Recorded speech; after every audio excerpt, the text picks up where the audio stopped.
The ratings are in for the special 4-hour edition of AEW Fyter Fest Wednesday night on TBS. WrestleMania could be going back to Las Vegas, Nevada next year, and WWE reportedly is aware of the fan backlash an announcement could receive. Mariah May Signs with the Paradigm Talent Agency, an update on Camille's AEW status. Several stars are announced for the upcoming Starcast Texas event, the week of AEW All in Texas. The latest on WWE's plans for a draft this year. We've got an update on Harley Cameron's AEW status amid her absence from TV. Tay Mello is set for her first AEW match in 2 years next week at AEW Summer Blockbuster. A Dalton Castle vignette airs on Ring of Honor television last night. Plus, several matches and segments are confirmed for tonight's Money in the Bank Go Home episode of Friday Night SmackDown.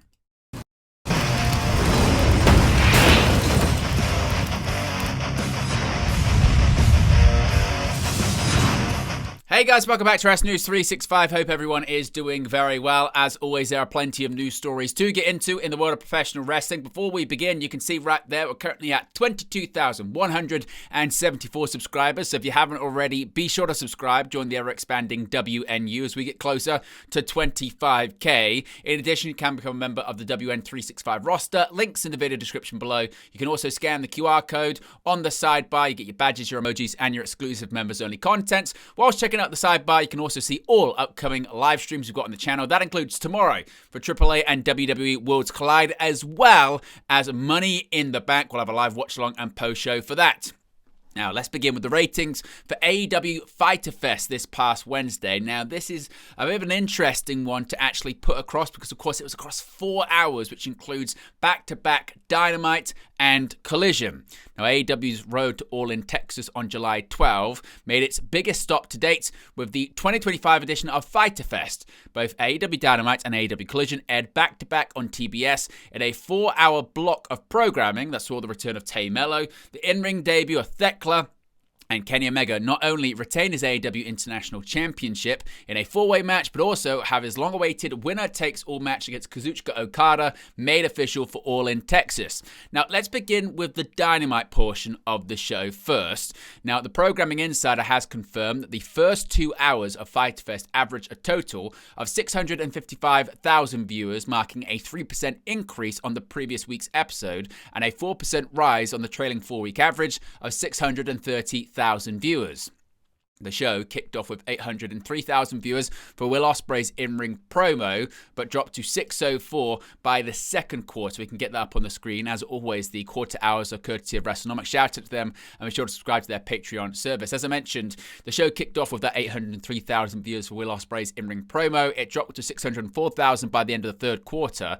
That total rose back up to 726,000 viewers in Q4, and after bouncing up and down throughout the first 2 hours of the show, the Dynamite portion of the show ended with 623,000 by the time the 10 p.m. Eastern rolled around. However, when it comes to the Dynamite portion of the show, which we were talking about and which we are talking about, the biggest victory for AEW on June 4 was the 18-49 demographic, as the Dynamite portion of Fyter Fest posted a 0.18 number. That is a 12% increase on the previous week, and also it's a 12% increase on the trailing 4-week average that currently sits at a 0.16. Now, the reason why it's so significant is because Dynamite ended up placing third for the night on primetime cable telecast rankings, sitting behind Game 1 of the Stanley Cup Finals on TNT and the College Softball World Series on ESPN. And 8th place overall when including network telecasts, one of the few times AEW has managed to crack the top 10 in that field. Now, when we go over to AEW Collision, the numbers aren't as pretty. With the show being 4 hours long, even the most die-hard AEW fans didn't end up sticking around for the Collision portion of the show. WrestleNomics has confirmed that the Collision part of Fyter Fest averaged a total of 380,000 viewers. That is a 25% drop from the preempted show that aired on May 31st. However, it was a 1% increase on the trailing 4-week average of 376,000 viewers, thanks to its rare Wednesday night time slot. Now, a total of 619,000 viewers were on hand to witness the start of Collision, which included the finish to the AEW International Championship match, but that number would gradually go down as the night marched on. And by the time the show ended 6 minutes into Thursday morning, 243,000 viewers were still watching, meaning that AEW lost almost 2/3 of their audience during Collision alone.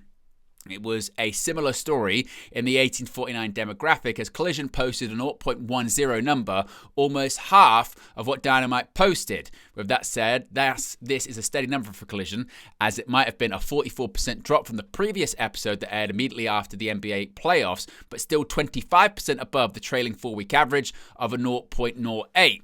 Now, when it comes to data for where it placed in the rankings, it's not yet available at the time of recording. It has been confirmed via the Programming Insiders rankings that Collision would have placed approximately 9th or 10th in the primetime cable standings for the evening. Now, AEW will look to improve on what they produced for Fyter Fest, as next week, June 11th, Summer Blockbuster special will also be a 4-hour block on TBS. So what are your thoughts on those numbers? Let me know your thoughts and reaction in the comments section below. Now, an update here on next year's WrestleMania, possibly once again taking place in Las Vegas, Nevada for the second consecutive year. Well, the show was originally scheduled to emanate from New Orleans, Louisiana. WrestleMania 42 will instead be taking place at Allegiant Stadium in Las Vegas, Nevada. This will be the first time WrestleMania has taken place at the same venue for consecutive years since the 1980s. WrestleMania 42 has not yet been made official, but an official announcement is on the verge reportedly of being made, according to WrestleVotes on WrestleVotes Radio. WWE are currently deciding how to make the announcement, though, as the company is aware of the backlash around WrestleMania returning to Las Vegas. Quote, "We are told the official announcement is on the verge, with WWE deciding on how they'll complete the rollout, especially within the social media space, as they are aware of the backlash incoming," WrestleVotes said. Quote, "WWE is aware of the backlash that has already surfaced on social media, so they are taking that into account when they make the official announcement. With all that said, according to a source, TKO is hopeful they'll be able to replicate the entire weekend, which includes having the exact same venues locked down, which in part is causing the holdup in making the announcement. WWE is hoping to host its events outside of WrestleMania at Allegiant Stadium within the Las Vegas Convention Center once again, at the hotel, and also at T-Mobile Arena. Now, reports have noted that WWE planned to hold WrestleMania 42 on April 18th and April 19th, 2026, but there were issues as the Las Vegas Convention Center, which hosted WWE World, already had a booking that weekend. An unannounced concert was also close to the planned WrestleMania dates and would leave WWE with little time to set up their biggest show of the year. It emerged this week, though, that many of the hurdles to WrestleMania in Las Vegas have been cleared, and the city made concessions to finalize the deal. Of course, we get an official announcement or anything like that, we'll let you know in a future video. Mariah May, of course, she is now with WWE, and she's also signed with a popular talent agency for wrestlers. Following her signing with WWE, a popular talent agency is now putting Mariah May on par for even more glamour. According to Deadline, May has signed with Paradigm, which promises to expand her career in television and film, both in a scripted and unscripted format. This deal will also cover May's professional branding. In a press release obtained by Deadline, Paradigm added that May, quote, "brings a rare combination of in-ring credibility, screen presence, and crossover appeal. With growing influence across fashion, digital platforms, and television, she is uniquely positioned for expansion into scripted and unscripted entertainment," end quote. Outside of her AEW and WWE television experience, May was cast as Roxy in The Deep Heat, a sitcom centered on British wrestling. Across the 6-episode series, May appeared in 3 episodes. Fans can also see the glamour in an upcoming comedy horror short titled Granny DJ. Earlier this week, May made her WWE NXT debut by declaring her interest in claiming the NXT Women's Championship. Prior to that, May spent nearly 2 years under the AEW banner, and in doing so enjoyed one reign as AEW Women's World Champion. She last wrestled at AEW Revolution in a losing effort to timeless Toni Storm in the Hollywood ending match, with her AEW contract reportedly expiring just days ago. By signing with Paradigm, May joins the likes of Alexa Bliss, Liv Morgan, Tiffany Stratton, and other wrestlers as part of the agency's ever-growing roster of talents. In late 2024, Paradigm announced the launch of a new division called the Sports Group, specially dedicated to representing athletes and sports teams. Now let's talk about Camille and her AEW status. Camille has been out of action, and Fightful Select say they've worked to find out more on her absence. According to Sean Rossap of Fightful Select, those close to Camille have been very quiet about her time off, which has exceeded 6 months. However, based on what Fightful have heard, she won't be back soon, but for a better reason. Fightful have been told that much like Wardlow, Camille has an upcoming television project that she's working on and will have her busy throughout part of the summer. Fightful have not heard if a similar meeting occurred that led to Wardlow not being brought back for that kind of reason. When asking within AEW about the absence, Fightful were told that talents were effectively in the dark about her absence and didn't hear a specific reason. It was believed that Tony Khan didn't feel like the Mercedes partnership was working. It was clarified by a number of sources that Mercedes was willing to work with Camille and do a match, but that didn't happen. However, it was something that was discussed back in December. As of now, it appears she's been benched the last 6 months, but will be out working a television project this summer. Now, as far as her contract and things of that nature, according to SAP, Camille still has plenty of time left on her AEW deal and has continued to do signings, but hasn't wrestled since her absence outside of a battle royal on the Indies. Now, Starcast is coming up, of course, the week of AEW All in Texas, and several big names have been announced for the convention. Starcast is set to return for All in Weekend in Texas, with the event running on July 11th and July 12th. Among the headliners for the event is Sting, who is in the final year of appearances while in full makeup. In addition to that, in a surprising move, former TNA wrestling star Monty Brown, yes, the alpha male, will also be a part of the convention in a rare appearance. Bryan Danielson, Jon Moxley, Swerve Strickland, Timeless Tony Storm, The Hurt Syndicate, and more AEW stars were also announced. Legends include the likes of WWE Hall of Famer the Nature Boy Ric Flair and Bull Nakano. Now, as far as the Monty Brown booking, again, this was the one that got a lot of people excited considering he really doesn't make these kind of appearances. Now, Monty Brown, as I mentioned, is making one of his first wrestling appearances in decades at Starcast during All In Week. Fightful have been told that Starcast and Paragon talent Steve K has worked for years to try and coax Monty Brown to make an appearance, which was nailed down at the end of May. Monty Brown has appeared backstage at AEW, TNA, and WWE shows. He remains close with Lance Archer and Kevin Thorne. Jake Something and Rohit Raju have also discussed running into him locally as he lives in Saginaw and helping and coaching many children. A number of promoters, wrestlers, and bookers have reached out to Monty Brown over the course of the last 18 years to book him, with this being a rarity. Now let's go back to WWE and talk about plans for the WWE Draft this year. The latest on potential plans for a 2025 WWE Draft amid ongoing fan speculation following WrestleMania 41. The WWE Draft special has taken place following WrestleMania the past 2 years, but there is yet to be any mention of a 2025 WWE Draft on TV. Despite the draft not yet being announced, there are reportedly still plans for a WWE Draft to take place at some point. In the latest update on the 2025 WWE Draft from PW Insider's Mike Johnson, there are indeed still plans for a draft, and the last heard was that it was just a matter of them deciding where and when they wanted to do it. A number of recent NXT stars have been called up to the main roster in recent weeks, including Julia, Stephanie Vaquer, and Roxanne Perez, with Ricky Saints and Jordan Grace also reportedly set for call-up soon. Various other names have returned or debuted over the last few months, including JC Mateo, Rey Fenix, Rusev, and Aleister Black. Let's go back to AEW and an update on the status of Harley Cameron. Among this week's action-packed AEW Fyter Fest special, Tay Mello made a surprise return to save Anna Jay, her former tag team partner, from a further attack at the hands of Penelope Ford and Megan Bayne. This came 1 week after Jay and Harley Cameron suffered a brutal loss to Bayne and Ford in a no-disqualification tag team match, which left Cameron bloody and what appeared to be a broken nose. According to PW Insider, the spot in which Bayne dropped Cameron onto the steel steps, resulting in the latter's bloody nose, was a storyline angle in order to write Cameron off of AEW television.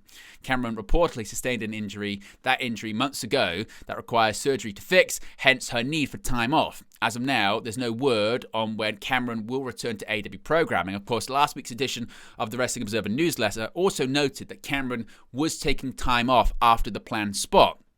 Now, regarding Mello, PW Insider reports that she will once again be a regular fixture on AEW television moving forward. Mello's last AEW match came in January of 2023 as she and Jay battled Willow Nightingale and Ruby Soho in a street fight on AEW Rampage. 4 months later, AEW Double or Nothing, she and husband Sammy Guevara revealed that they were expecting a child, a daughter, later born in November of 2023.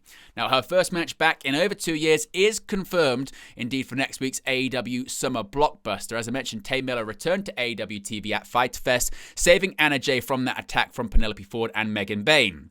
AEW President and CEO Tony Khan announced that Tay J will reunite at AEW Summer Blockbuster in a tag team bout against Ford and Bayne. Of course, that's set for next week.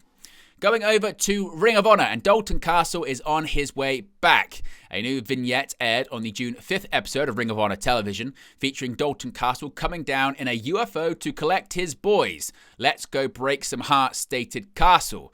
Now, Castle has been on the shelf for quite some time. He's been sidelined since July of 2024 with a bicep injury. It is unknown when Castle will officially return to the ring.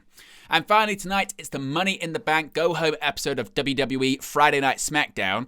Money in the Bank competitors will be present for the June 6th episode of the Blue Brand. WWE SmackDown General Manager Nick Aldis announced John Cena, Logan Paul, Jey Uso, and Cody Rhodes will be present for Friday's WWE SmackDown. Cena will team with Paul to take on Jey Uso and Cody Rhodes at WWE Money in the Bank on Saturday. Plus, Rhea Ripley, Alexa Bliss, and Stephanie McCur will team up to face Naomi, Roxanne Perez, and Julia on WWE SmackDown. The 6 women are scheduled to compete in the Women's Money in the Bank ladder match at the Money in the Bank PLE on Saturday. Plus, Seth Rollins, Penta, LA Knight, Solo Sikoa, El Grande Americano, and Andrade are also set to appear on the show. Those men will compete in the Men's Money in the Bank ladder match at Money in the Bank this Saturday as well. But there you go, guys. The latest pro wrestling news for you. Be sure to smash a like on the like button. Be sure to subscribe, as you can see right there. We're currently at 22,174 subscribers. If you haven't already, be sure to subscribe. Join the ever-expanding WNU. As you can see right there on the sidebar too, you can scan the QR code. You can join members of the WN365 roster. You get your badges, your emojis, and your exclusive members-only content. And whilst you're checking out the sidebar, you can see all upcoming live streams we've got here on the channel. That includes Saturday, tomorrow. First, AAA and WWE Worlds Collide will be live for a watch-along for that. Plus, we'll also later on in the evening have a WWE Money in the Bank watch-along and post-show, so a big weekend of live streams. If you haven't already, be sure to subscribe, click the notification bell, you'll be notified when we go live, and I'll speak to you again very, very soon. Hey guys, thank you for watching, listening, streaming, or however you come across this video today. Be sure to click on the video on the right there to watch our next video, or click the bottom there to subscribe, or the bottom right hand corner. Thank you very much, and I'll speak to you again very soon.